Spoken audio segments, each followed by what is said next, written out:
అభిరుచి మీ అభిరుచి.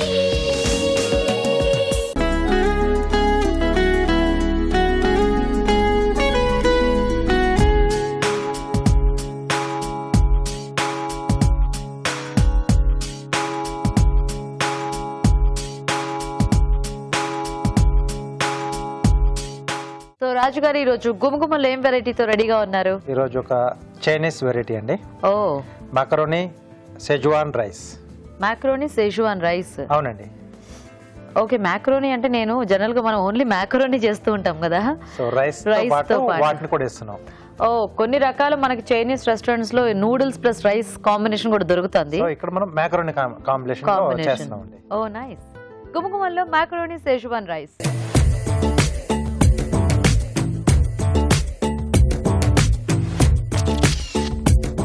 మాక్రోనీ సెజువాన్ రైస్ కి కావాల్సిన పదార్థాలు ఏంటో చూద్దాం. మాక్రోనీ సెజువాన్ రైస్ తయారు చేయడానికి కావాల్సిన పదార్థాలు: ఉడికించిన మాక్రోనీ 1 కప్పు, బియ్యం 1 కప్పు, ఎండుమిరపకాయల పేస్ట్ 1 కప్పు, తరిగిన వెల్లుల్లి 1 టేబుల్ స్పూన్, తరిగిన అల్లం 2 టీ స్పూన్లు, soya sauce 1 tablespoon, vinegar 1 teaspoon, తరిగిన ఉల్లికాడలు కొద్దిగా, మిరియాల పొడి 1 టీ స్పూన్, పంచదార చిటికెడు, ఉప్పు తగినంత, నూనె 3 టేబుల్ స్పూన్లు. ఓకే అండి, మరి కావాల్సిన పదార్థాలన్నీ చూసారు కదా. రాజుగారు మొదలు పెడదామా?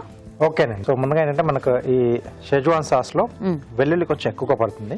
సో అల్లం కంటే కూడా. Okay okay. సో సెజువాన్ సాస్ కూడా ఎలా రెడీ చేసుకోవాలో చూపిస్తున్నారా రాజు గారు? అవునండి. ఓకే. సో ముందుగా మనం చేయాల్సిన పని ఏంటంటే ఎండుమిరపకాయల్ని గింజలు వేరు చేసేసి సో కొద్దిసేపు ఉడికించుకోవాలి. ఎండుమిర్చిని ఉడికించేసుకొని నీళ్లు వార్చేసి ఇలా పేస్ట్ రెడీ చేసి పెట్టుకోవాలి. సో ముందు మనం ఇది రెడీ చేసి పెట్టేసుకుంటే మిగతాది ఫాస్ట్ గా చేసేసుకోవచ్చు. సో ఇప్పుడు నేను సాస్ తయారు చేసుకునే విధానం చూపిస్తున్నాను. ఆయిల్. సో కొంచెం ఆయిల్ ఎక్కువనే పడుతుంది, అంటే ఇది మనం నిల్వ చేసుకోవచ్చు. సో దీంట్లో వెల్లుల్లి, కొద్దిగా అల్లం. సో మనకి ఇది సెజువాన్ సాస్ బయట దొరుకుతుంది కదా యూజువల్ గా, రెడీమేడ్ మనకు దొరుకుతుంది. సో ఒకవేళ మనకి కొద్దిగా ప్రిజర్వేటివ్స్ అలా ఉంటాయి అనుకుంటే మనం ఇంట్లోనే మనం రెడీ చేసుకొని మనం వాడుకుంటే ఈ టేస్ట్ కొంచెం వేరేగా ఉంటుంది. ఎలాగో మనకి ఇలాంటివన్నీ కూడా ఫ్రిడ్జ్ లోనే స్టోర్ చేసుకుంటాం కాబట్టి మనకి ప్రాబ్లం ఏమి ఉండదు. మెయిన్ గా దీనికి ఏంటంటే కొంచెం సోయా సాస్, చిల్లీ సాస్ ఇవి ఎలాగో ప్రతి ఇంట్లో కూడా ఉంటాయి. సో ఎండుమిరపకాయలు మనం ఇండియన్ వాడుతూనే ఉంటాం. అల్లం, వెల్లుల్లి అన్ని మనం వాడుకునే పోపులో కంపల్సరీ ఉండాల్సిందే. మనం రెగ్యులర్ గా వాడుకునే వాటితోనే మనం చేసుకునేది. Okay okay. సో ఇది కొంచెం వేగిన తర్వాత ఎండుమిర్చి పేస్ట్ అండి. Okay okay. సో గింజలు తీసేస్తే మనకు ఆ ఘాట్ అనేది కొంచెం బాగా తగ్గుతుంది. ఎక్కువ కారంగా ఉండకుండా ఉండటానికి అవి తీసేస్తాం. అవునండి. అవి స్పైసీగా కావాలి అనుకుంటే కొద్దిగా కొంచెం పెట్టుకోవచ్చు. మరీ ఎక్కువ పెట్టుకున్నా మనం అసలు తినలేము. ఓవర్ ఘాట్ అవుతుంది. Okay okay okay. సో దీంట్లోనే కొంచెం సీజనింగ్ చేస్తున్నాం. సోయా సాస్ కొద్దిగానే పడుతుందండి, లేకపోతే మరి కలర్ కూడా చేంజ్ అయిపోతుంది. కొంచెం ఆ ఫ్లేవర్ కోసం కొద్దిగా సోయా సాస్, అలాగే కొంచెం కలర్, అలాగే టేస్ట్ కోసం కొద్దిగా రెడ్ చిల్లీ సాస్, సరిపడా ఉప్పు, కొద్దిగా మిరియాల పొడి, అంటే మిరియం ఘాటు తెలియడానికి యాడ్ చేస్తున్నాం. ఇలాగో మనకు మిర్చి ఘాటు ఉంటుంది. సో ఇవన్నీ కూడా మనము వేసేసి స్టోర్ చేసేసుకోవచ్చు. సాల్ట్ అది మళ్ళీ ఇంకా ఎక్స్ట్రా సాస్ కి ఏమి అక్కర్లేదు, అవసరం ఉండదు. అప్పుడు అవసరం అంటే దీనికి సరిపోలేదు అనుకున్నప్పుడు మనం ఇక్కడ యాడ్ చేసి పెట్టేసుకోవచ్చు. Okay okay. కొంచెం వెనిగర్ కూడా ఉంది, అలాగే కొంచెం కమ్మదనం ఉంటుంది. సో కొద్దిగా పంచదార. సో ఇక్కడ మనకు కొంచెం విడివిడిగా గట్టిగా ఉంది కదా. అవునవును. సో కొంచెం వాటర్ వేసేసి సో దీన్ని మనం ఆ సాస్ లాగా రెడీ చేసేసుకోవచ్చు. ఓకే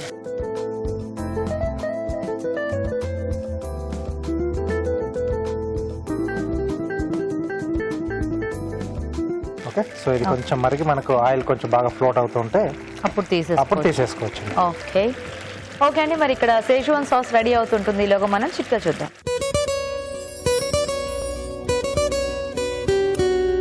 ఇప్పుడు మీకోసం మొదటి చిట్కా. ఉసిరితో ఎన్నో ఉపయోగాలు ఉన్నాయన్న విషయం మనందరికీ తెలిసిందే కదా. ఆరోగ్యపరంగా ఎన్నో ఉపయోగాలు ఉన్నాయి, అలాగే ఉసిరి జుట్టుకు కూడా చాలా మేలు చేస్తుంది. ఎలా అంటారా? ఉసిరి పొడిని కొద్దిగా పెరుగులో కలుపుకొని పేస్ట్ లాగా చేసుకుని జుట్టు అంతా మృదువుగా మర్దన చేసుకుని ఒక 15 నిమిషాల పాటు అలాగే ఉంచుకొని దాని తర్వాత శుభ్రంగా తల స్నానం చేస్తూ ఉండాలి. ఇలా వారానికి ఒకసారి కనుక చేస్తూ ఉన్నట్లయితే జుట్టు రాలడం తగ్గిపోతుంది, అలాగే జుట్టు కూడా నల్లగా ఒత్తుగా పెరుగుతుంది. ఓకే అండి, మరి చిట్కా చూసేసారు కదా, మనకి ఆల్మోస్ట్ సాస్ కూడా రెడీ అయిపోయింది. ఓకే, సో ఇది పక్కన పెట్టేసుకున్నాం. కలర్ఫుల్గా ఉంది. ఓకే, వావ్, మంచి స్మెల్ వస్తుంది రాజు గారు. అంటే ఆ సోయా అన్ని యాడ్ చేసాం కదా. అవునండి, సూపర్. సో ఇప్పుడు మరొక ప్యాన్లో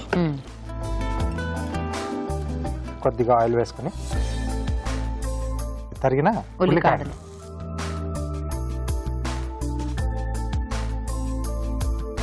అది నిల్వ ఉంచుతాం కాబట్టి దాంట్లో ఉల్లిపాయలు వేయట్లేదు మనం. సో మామూలుగా ఇలా రైస్ అప్పటికప్పుడు చేసేసుకుంటున్నాం సాస్తో పాటు అనుకున్నప్పుడు దాంట్లో కూడా కొంచెం మనం ఉల్లిపాయలు యాడ్ చేసుకోవచ్చు. ఇది కొంచెం వేగుతున్నప్పుడే మాకరోని ముందుగానే ఉడికించి పెట్టేసుకున్నాం. ఓకే,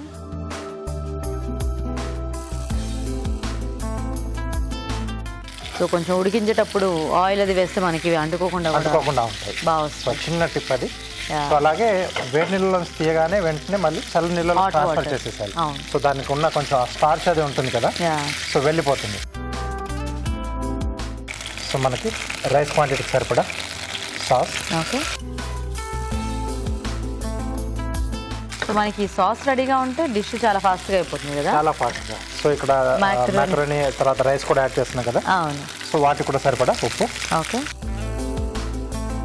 సో వీటితో పాటుగా మనం ముందుగా ఉడికించుకున్న రైస్ ఉంది. ఓకే, సో బేసిక్గా నూడిల్స్ రైస్ కాంబినేషన్స్ కంటే ఇలాంటి మ్యాకరోని అయితే బాగుంటాయి కదా. అంటే తినడానికి ఈజీగా ఉంటుంది. ముందు మామూలు నూడిల్స్ తినేప్పుడు మనం ఫోక్ యూజ్ చేస్తాము, రైస్ తినేప్పుడు స్పూన్స్ యూజ్ చేస్తాం. సో రెండు ఉన్నప్పుడు కొంచెం కష్టం కలిపి చేయాలి.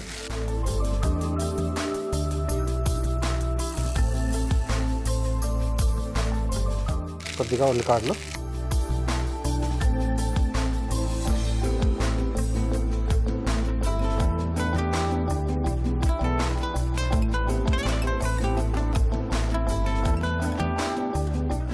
వేడివేడిగా రైస్ రెడీ. ఓకే, మరి మ్యాకరోని సేజ్వాన్ రైస్ రెడీ అండి. టేస్ట్ చూసే ముందు తయారీ విధానం ఇంకోసారి చూద్దాం. మ్యాకరోని సేజ్వాన్ రైస్ తయారు చేసే విధానం: ముందుగా బియ్యం ఉడికించి ఉంచాలి. ఒక పాన్ లో నూనె వేసి తరిగిన వెల్లుల్లి, అల్లం వేసి వేయించాలి. దీనిలో ఎండుమిరపకాయల పేస్ట్ వేసి వేయించాలి. తర్వాత soya sauce, red chilli sauce, ఉప్పు, మిరియాల పొడి, వెనిగర్, పంచదార వేసి తగినన్ని నీళ్లు పోసి సేజ్వాన్ సాస్ సిద్ధం చేసుకోవాలి. ఒక పాన్ లో నూనె వేసి తరిగిన ఉల్లికాడలు వేసి వేయించాలి. దీనిలో ఉడికించిన మ్యాకరోని వేసి వేయించాలి. తర్వాత సేజ్వాన్ సాస్, ఉప్పు, అన్నం వేసి బాగా కలుపుకోవాలి. ఆపై తరిగిన ఉల్లికాడలతో గార్నిష్ చేసి సర్వ్ చేసుకుంటే మ్యాకరోని సేజ్వాన్ రైస్ రెడీ.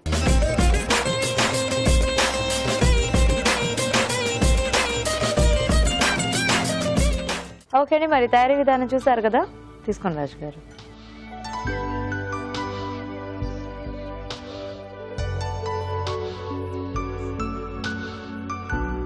సాస్ మనం ఇప్పుడే చేసుకున్నాం కదా, చాలా ఫ్రెష్గా, చాలా బాగుంది. మనం గింజలు తీసేస్తేనే కొంచెం ఆ ఘాటు ఉంటుందండి. బాగానే కదా. అంటే అల్లం వేసుకున్న అల్లం కూడా మనకు ఘాటే కదా, కొంచెం వెల్లుల్లి ఇది బాగుంది. కానీ అంటే యూజువల్ గా మనం బయట తినే ఆ సేజ్వాన్ సాస్ ఏంటంటే అఫ్ కోర్స్ వాళ్ళు ఎక్కువ క్వాంటిటీలో తెచ్చి స్టోర్ చేసేస్తారు, ఫ్రిడ్జ్ లో పెడతారు. టేస్ట్ తగ్గిపోతుంది. సో ఇక్కడ ఇలా ఫ్రెష్ గా చేసుకున్నాం కదా, ఆ స్పైసీగా చాలా బాగుంది రాజు గారు. సో చూసారు కదండి, చక్కగా సేజ్వాన్ సాస్ మనం ఇంట్లోనే రెడీ చేసుకుంటే ఆ మంచి ఆ స్పైసీ ఫ్లేవర్తో చాలా బాగుంది. అండ్ ఇలా మ్యాకరోని కాంబినేషన్ చాలా టేస్టీగా ఉంది, ఎందుకంటే అది అలా సాఫ్ట్గా అక్కడక్కడ తగులుతూ కొంచెం వెరైటీ రైస్ ఐటమ్స్ మనం బౌల్ చేసుకుంటూ ఉంటాము. ఇలాంటివి కూడా అప్పుడప్పుడు ట్రై చేయొచ్చు. సో మీరు కూడా ట్రై చేయండి. ఇప్పుడు ఒక చిట్కా చూద్దాం.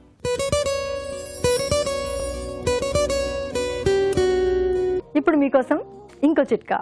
చెరుకు రసం తాగితే శరీరానికి చలవ చేస్తుందనే విషయం మనకు తెలిసిందే. మరి సౌందర్య సాధనంగా కూడా చెరుకు రసాన్ని ఉపయోగించవచ్చు. ఎలా అంటారా?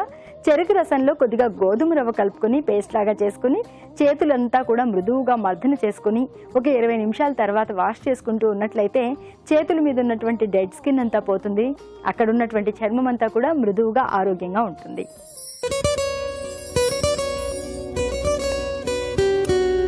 ఇంతవరకు మనం చలికాలం చిట్కాల గురించి మాట్లాడుకుంటూ వచ్చాం కదా.